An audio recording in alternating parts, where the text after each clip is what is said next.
الرحمن الرحیم۔ غیظ و غضب کے درمیان کیا فرق ہے؟ غیظ و غضب دونوں غصے کے معنی میں استعمال ہوتے ہیں، لیکن ان میں فرق ہے۔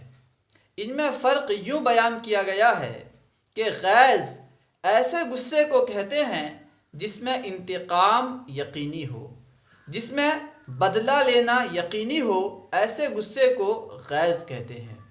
اور غضب ایسے غصے کو کہتے ہیں جس میں انتقام یقینی نہ ہو، جس میں بدلہ لینا یقینی نہ ہو، ایسے غصے کو غضب کہتے ہیں۔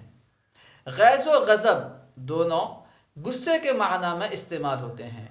غیظ ایسے غصے کو کہتے ہیں جس میں انتقام کا یقین ہوتا ہے، جس میں یقینی طور پر انتقام لینا ہوتا ہے، جبکہ غضب ایسے غصے کو کہتے ہیں جس میں انتقام کا یقین نہیں ہوتا۔ اللہ و رسولہ اعلم۔ السلام علیکم ورحمۃ اللہ وبرکاتہ۔